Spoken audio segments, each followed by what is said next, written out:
From the News Channel 5 Network, this is MorningLine with Nick Burriss.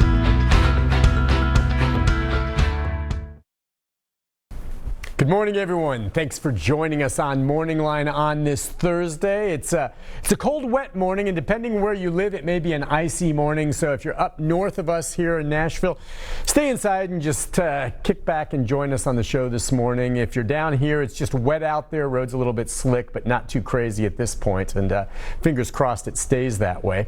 Look, we do have a good show on tap for you this morning.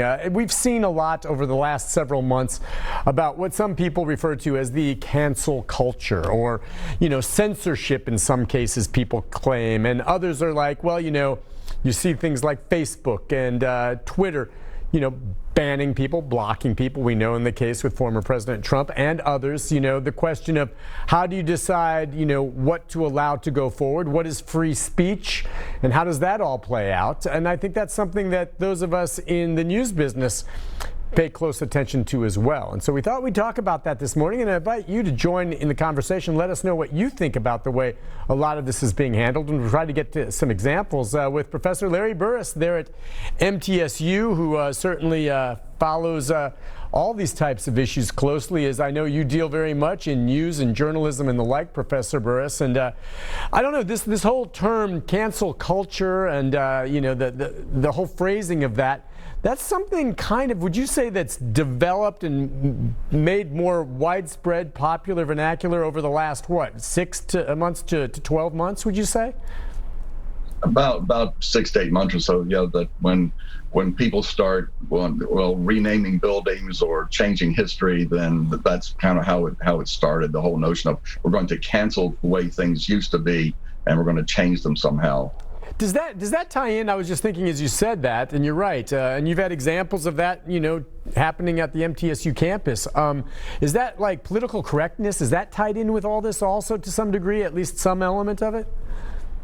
It's part of it, and again, there's some oddness to this. So, for example, we have a building on campus and named for Florist and Forest Hall. And there was some effort being made, of course, to rename that building. And there was a suggestion made that there had been an Army Air Corps general from Memphis who was the first general killed in World War II, and he died in a plane crash when he was steering his plane away from a residential area in France. And thought, okay, that'd be a nice, rename the building for him. Well, his name was Nathan Bedford Forrest the Fourth. And people say, no, you can't name it for him because that's a bad name. Yeah. But I'm thinking there's probably not a name anywhere that somebody's not going to find something bad about. So it's a matter of selecting what kind of history you want.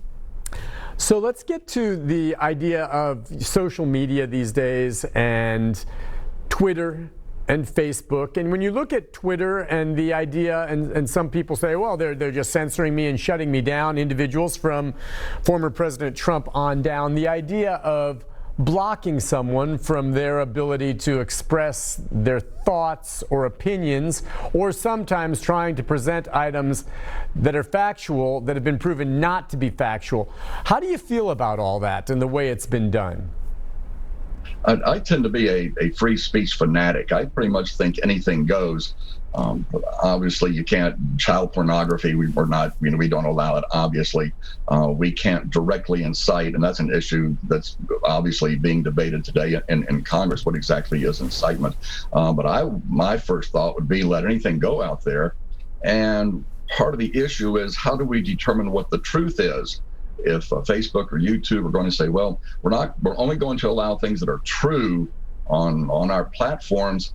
Well, think of all the religions out there. They can't all be true, which means a bunch of them are false. Is Facebook or YouTube going to cancel those because they're false? We have all sorts of scientific ideas that kind of come and go. 30 years ago, for example, everybody knew, the scientists absolutely knew with certainty the Earth was cooling. We were on the verge of a new ice age. Science absolutely proved that it was true.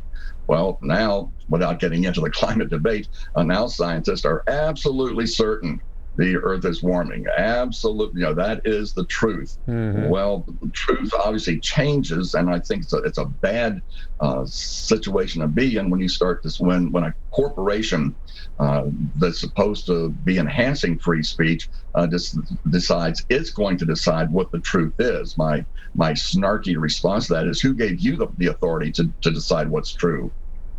And I'm inclined as a journalist to be very strongly in favor of the First Amendment as well. And you gave a couple good examples there. But on the other hand, don't you also have to have a certain responsibility, as we see with regard to, former President Trump, when you have, someone continually posting on some of these forums, that the election was a fraud. And that is factually untrue. End of story, period. Okay, there was no fraudulent election stolen. We know that, all right? And yet they keep putting it out there, which stirs up those who don't think for themselves and just follow it. Don't you have a certain responsibility when you know, and it's fair enough to say, you can tell on a lot of things what is true and what is not, to eventually block these folks who continue to lie. And that's exactly what they're doing. Right. We have all sorts of international situations where we know something is true, but we still allow the other side access to the media. So we know there are groups in China that are being suppressed and oppressed. We know that is the truth. Yes. Yet we still allow the Chinese government on our airwaves to say, no, it's not happening. I can think of other countries, and the audience probably can too, where there are dictators, there is oppression, and we still allow those particular points of view. Going back to religion again, there are religions today that oppress minorities, that oppress women, for example. We allow them to be heard. Well, again, my thought is, let all the ideas out there, and from the very fact that some people are calling whatever happened this summer or whatever happened in Washington, one side is calling those things riots, and the other side is calling them demonstrations. What is the truth about that? Were they riots or were they simply demonstrations? And I can pretty much bet that anybody, if you're watching the news and the news calls it a riot, we can kind of figure what their political persuasion is. Well, again, the choice of words is going to make a difference. And are we going to suppress one or the other because we disagree with what they're saying? I've talked to people and about both, for example, Fox and CNN News, and I've been in forums where one person says, well, Fox News lied to us. And I said, well, how do you know that? And they said, because CNN told me that. Well, somebody else has turned around right away. Yeah, right. And so we know CNN lies to us because Fox told me that, and we know that my side is telling us the truth. Because of this division, I think we need to allow all points of view out there, even the ones that are absolutely provably false. We need to allow those ideas out there as well.